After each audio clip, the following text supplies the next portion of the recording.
एल्विश यादव की गुंडागर्दी का वीडियो वायरल है। गुरुग्राम में एल्विश यादव के खिलाफ एफआईआर दर्ज हुई है। एल्विश पर यूट्यूबर मैक्सटन से मारपीट का आरोप है। साथियों के साथ मारपीट करता दिख रहा है एल्विश। ये देखिए, ये है सीसीटीवी वीडियो जिसमें यह साफ होता है कि एल्विश यादव अपने कुछ साथियों के साथ पहुंचते हैं और अचानक से यूट्यूबर मैक्सटन को मारना शुरू कर देते हैं।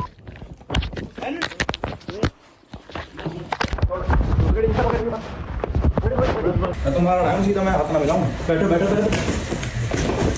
अरे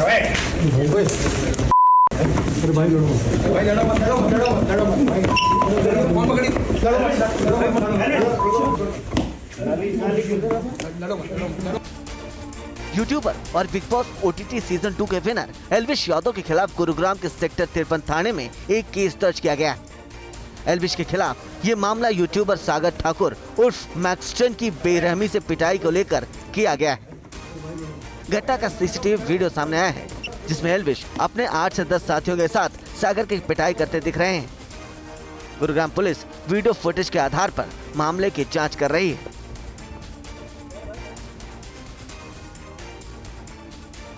कुख्यात डॉन काला जठेड़ी शादी के बंधन में बंधने जा रहा है। 12 मार्च को उसकी शादी लेडी डॉन अनुराधा चौधरी से हो रही है।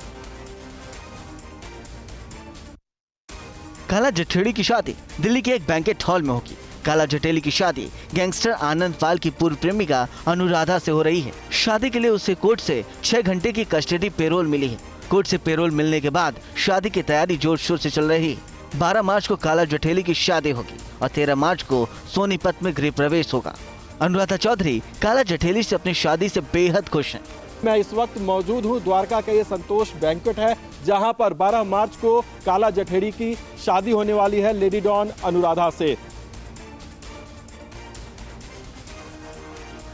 और दिल्ली के इंद्रलोक में हुए बवाल के बाद आरोपी पुलिस वाले को सस्पेंड कर दिया गया। इलाके में किसी भी तरह की गड़बड़ी को रोकने के लिए भारी पुलिस बल की तैनाती की गई।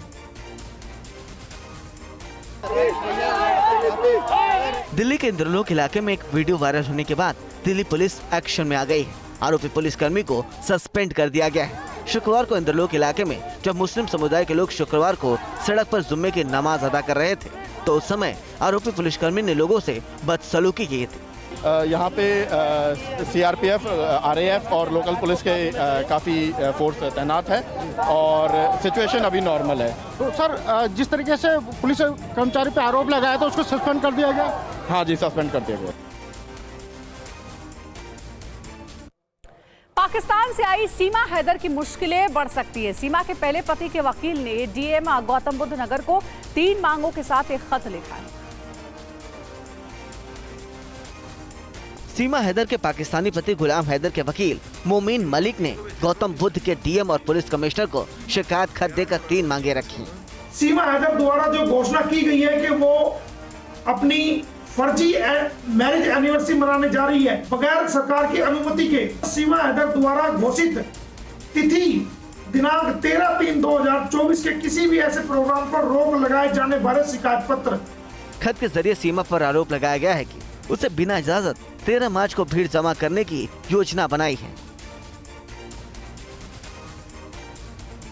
और महाशिवरात्रि का त्योहार देश में ही नहीं बल्कि पड़ोसी देश पाकिस्तान में भी धूमधाम से मनाया गया। मंदिरों में हर हर महादेव की गूंज सुनाई थी।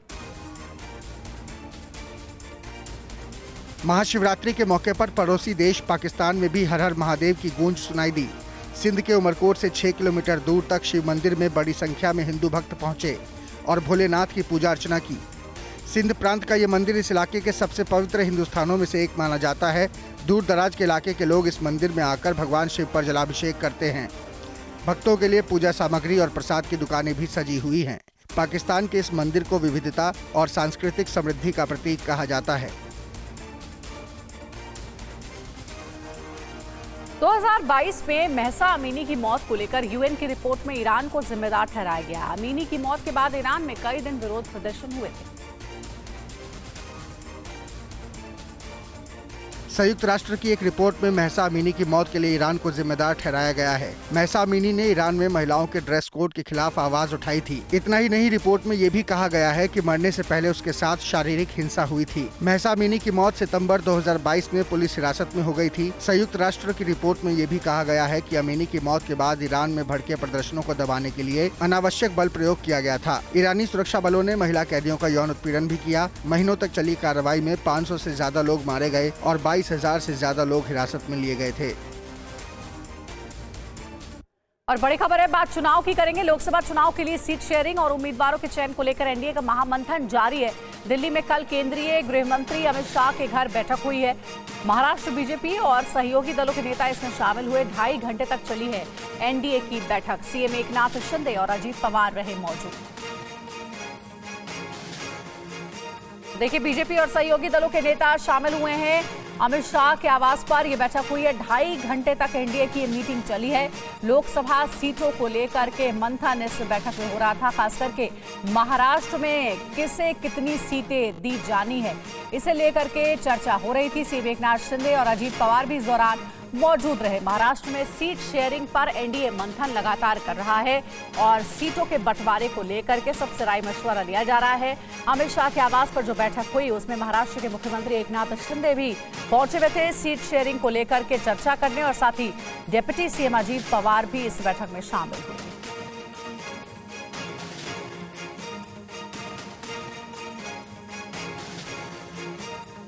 तो बड़ी खबर आपको दे रहे हैं, एक और जहां शिवसेना 12 से 13 सीटों पर, एनसीपी 3 से 4 सीटों पर लड़ सकती है, यह संभावना जताई जा रही है। महाविकास आघाड़ी के बीच सीट शेयरिंग को लेकर के लगभग फॉर्मूला तय हो चुका है, तो वहीं एनडीए में अभी भी सीट शेयरिंग को लेकर मंथन चल रहा है।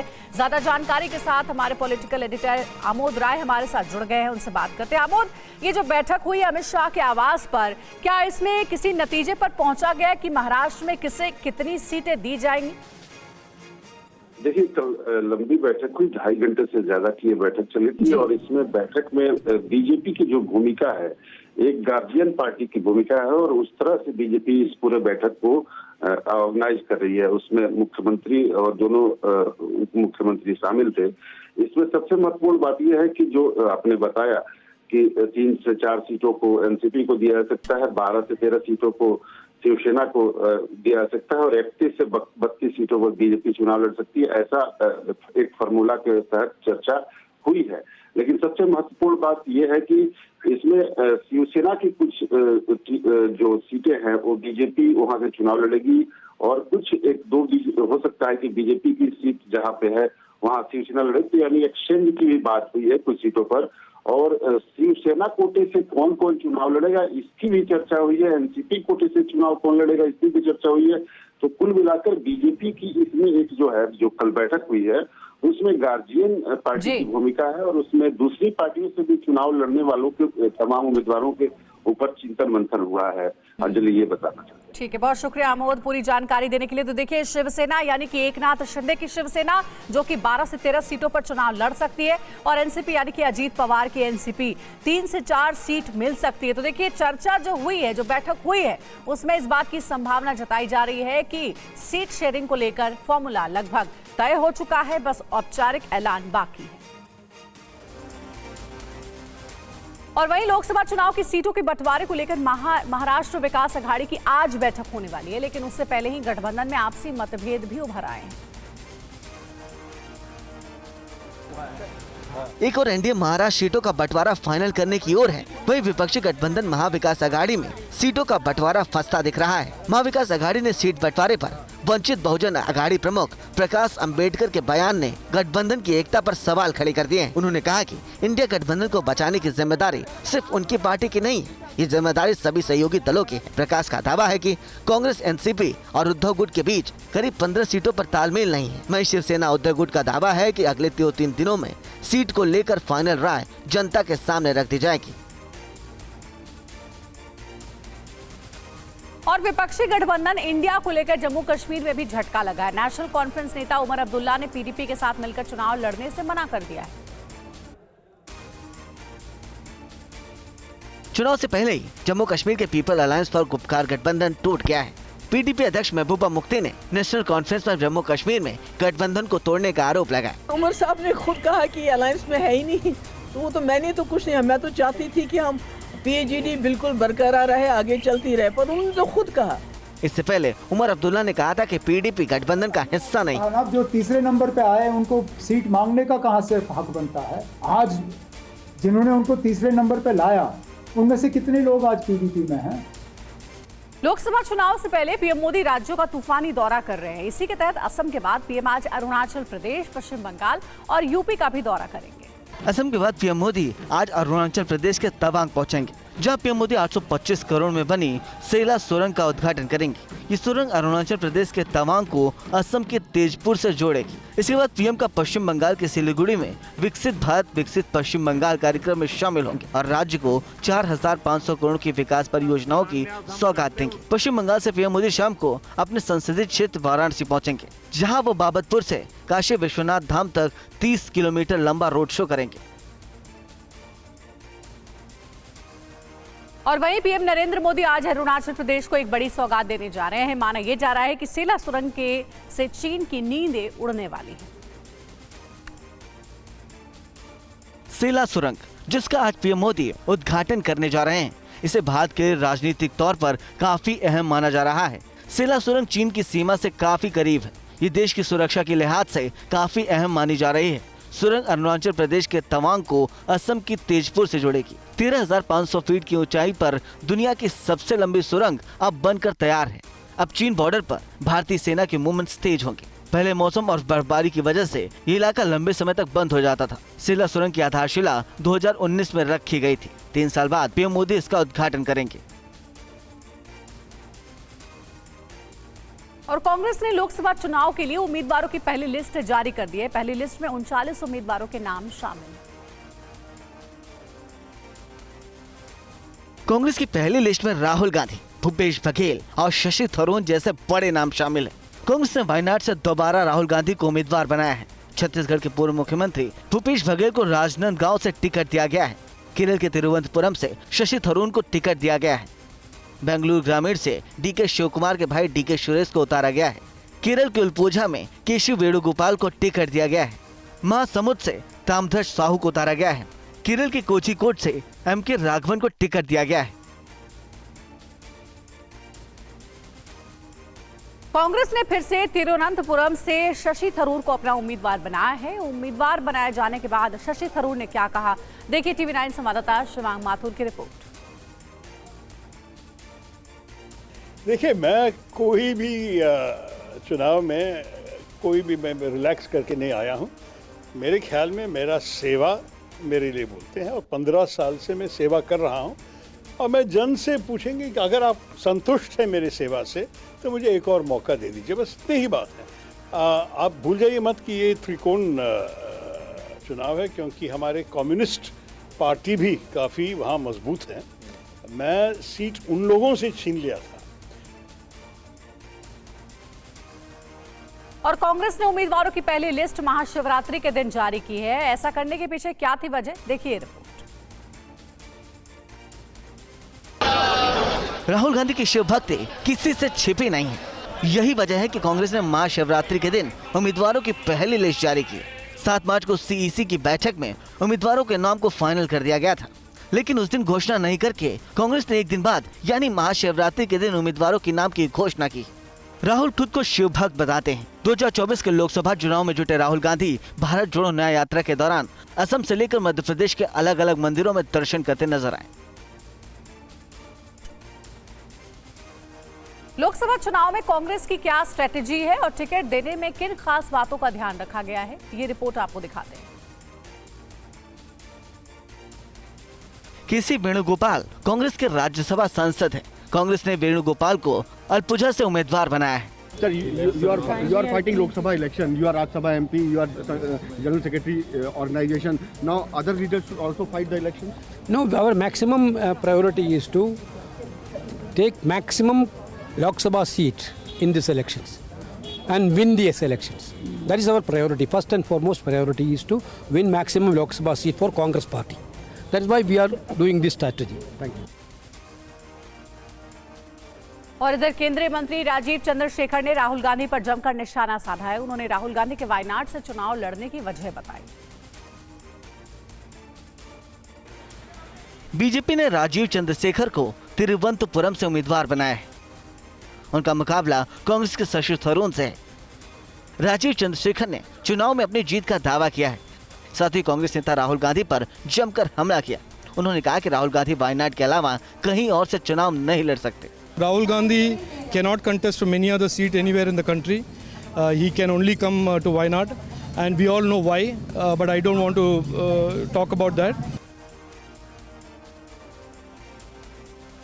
हिमाचल प्रदेश के 6 बागी विधायक उत्तराखंड के ऋषिकेश पहुंच गए हैं। उनके साथ 3 निर्दलीय विधायक भी हैं।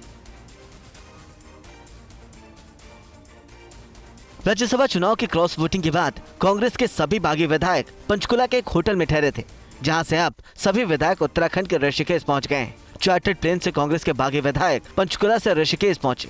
इसके साथ 3 निर्दलीय विधायक और बीजेपी के एक नेता भी हैं। सभी विधायक ऋषिकेश बद्रीनाथ मार्ग पर एक होटल में ठहरे हैं। आपको बता दें कि हिमाचल विधानसभा के स्पीकर ने कांग्रेस के सभी विधायकों को अयोग्य करार दिया है। स्पीकर के फैसले को उन्होंने सुप्रीम कोर्ट में चुनौती दे दी है। इसकी याचिका पर 11 मार्च को सुनवाई होगी। 10 मार्च को बंगाल बीजेपी संदेश खाली में रैली करेगी। इस दौरान संदेश खाली की कुछ महिलाओं को सम्मानित भी किया जाएगा। संदेश खाली का मुद्दा बीजेपी हाथ से जाने नहीं देना चाहती है। बीजेपी नेता संदेश खाली के बहाने ममता सरकार को घेरने की लगातार कोशिश कर रहे हैं। बीजेपी 10 मार्च को सुबह 10 बजे से दोपहर 12 बजे तक संदेश खाली के राजबाड़ी में एक सार्वजनिक सभा को आयोजित करेगी। रैली में संदेश खाली और मीना खान के पुरुष और महिलाएं भाग लेंगी। इस दौरान संदेश खाली की उन महिलाओं को भी सम्मानित किया जाएगा जिन्होंने इस मुद्दे के लिए लड़ाई लड़ी है। 10 मार्च को कोलकाता के ब्रिगेड परेड ग्राउंड में टीएमसी भी एक बड़ी रैली करेगी। शाहजहां शेख के खिलाफ सीबीआई का एक्शन जारी है। उसके ठिकानों पर छापेमारी चल रही है। ये रिपोर्ट देखिए। ईडी पर हमले की जांच कर रही सीबीआई की टीम शाहजहां शेख के आवास पर गई। इसके बाद अधिकारी उसके कार्यालय गए। इस छापेमारी में फॉरेंसिक और ईडी अधिकारियों ने भी सीबीआई टीम का सहयोग दिया। जांच टीम इलाके की वीडियोग्राफी भी कर रही है और उसका नक्शा भी तैयार कर रही है। अधिकारियों के मुताबिक जांच टीम को शाहजहां शेख के घर से कुछ अहम सबूत भी मिले हैं। सीबीआई की टीम शाहजहां शेख के कॉल डिटेल्स भी खंगाल रही है। शाहजहां ने 5 जनवरी को ईडी की टीम पर हमले के लिए जिन नंबरों पर फोन किया था उसकी भी डिटेल जुटाई जा रही है। और जगत गुरु रामभद्राचार्य ने बीजेपी को लेकर बड़ी भविष्यवाणी की है। उन्होंने बताया है कि लोकसभा चुनाव में बीजेपी को कितनी सीटें मिलेंगी। ज्ञानपीठ पुरस्कार मिलने के बाद जगत गुरु रामभद्राचार्य मध्य प्रदेश के मैहर पहुंचे। मैहर में उन्होंने मां शारदा के दर्शन कर आशीर्वाद प्राप्त किया। इसके बाद उन्होंने मीडिया से चर्चा करते हुए लोकसभा चुनाव के बारे में भविष्यवाणी कर दी। कितने सीटें मिल सकती हैं? 543 है तो सीटें कितनी मिलेंगी, क्या लगता है आपको? 370 से पार जाएगी। उन्होंने राहुल गांधी की भारत जोड़ो यात्रा पर भी कटाक्ष किया। राहुल गांधी न्याय यात्रा कर रहे हैं, उस पर बीजेपी को लेकर क्या प्रभाव पड़ेगा? उससे प्रभाव पड़ेगा। और एक बड़ी खबर आपको दे दें, 11 मार्च को पीएम एनसीआर को द्वारका एक्सप्रेसवे की सौगात देंगे। इसके उद्घाटन के बाद लोगों को ट्रैफिक जैम से मुक्ति मिल जाएगी।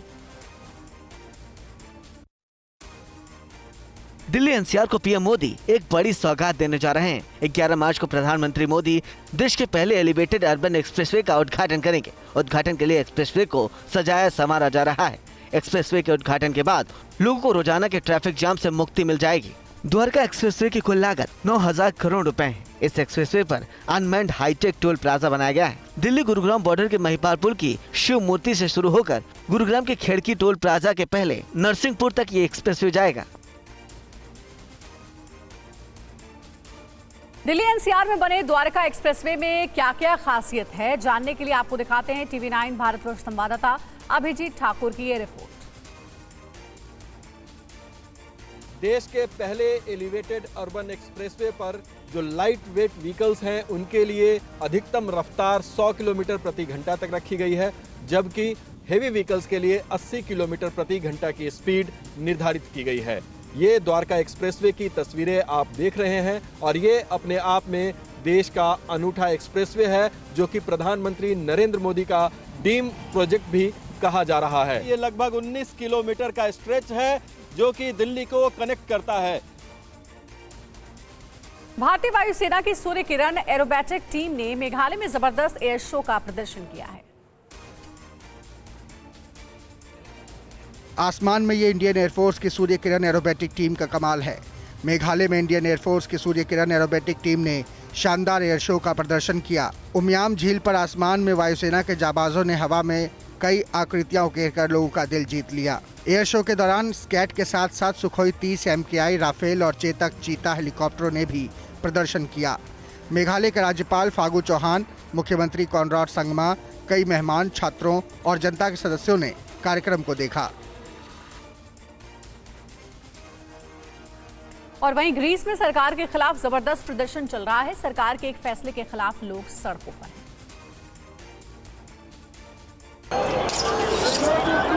ग्रीस की सरकार देश में प्राइवेट यूनिवर्सिटी खोलना चाहती है। सरकार के इस फैसले का जबरदस्त विरोध हो रहा है। ग्रीस की राजधानी एथेंस में बड़ी संख्या में प्रदर्शनकारियों ने सरकार के फैसले के खिलाफ विरोध प्रदर्शन कर रहे हैं। पुलिस और प्रदर्शनकारियों के बीच झड़प भी देखने को मिली। प्रदर्शनकारियों को खदेड़ने के लिए पुलिस ने आंसू गैस के गोले छोड़े। खबर मुंबई से। मुंबई में कांग्रेस आज एक दिवसीय शिविर का आयोजन करने जा रही है। पार्टी अध्यक्ष मल्लिकार्जुन खड़गे शिविर का उद्घाटन करेंगे।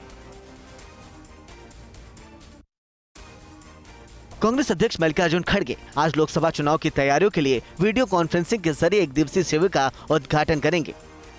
मुंबई के मुलुंड में एक शिविर का आयोजन होने जा रहा है। महाराष्ट्र कांग्रेस के प्रभारी रमेश चेन्नीथला, विधायक दल के नेता बाबा साहेब थोराट, विपक्ष के नेता विजय वेडिवार और पूर्व मुख्यमंत्री पृथ्वीराज चौहान इस शिविर में शामिल होंगे। कांग्रेस के मीडिया और प्रचार विभाग के अध्यक्ष पवन खेड़ा भी शिविर को संबोधित करेंगे। शिविर के बाद शाम 5 बजे प्रेस कॉन्फ्रेंस की तैयारी। और एक बड़ी खबर आपको दे दें, ईडी के एक्शन से भड़की हुई है सुप्रिया सुले। रोहित पवार के खिलाफ एक्शन से नाराज। ईडी की कार्रवाई सत्ता का दुरुपयोग है, ये आरोप लगाया गया। सुप्रिया सुले की ओर से ईडी के पीछे अदृश्य शक्ति काम कर रही है। प्रवर्तन निदेशालय की कार्रवाई सत्ता का दुरुपयोग है और साथ ही ईडी ने रोहित पवार की 50 करोड़ की संपत्ति कुर्क की है, ये भी जानकारी आपको दे दें। और ये देखिए तस्वीर आपको दिखा रहे हैं। बेंगलुरु का रामेश्वरम कैफे आज से फिर खुलने जा रहा है। कैफे में 1 मार्च को ब्लास्ट हुआ था जिसमें कई लोग घायल हो गए थे। वहीं दूसरी ओर मामले की जांच कर रही है एनआईए ने आरोपी का एक और सीसीटीवी वीडियो जारी किया।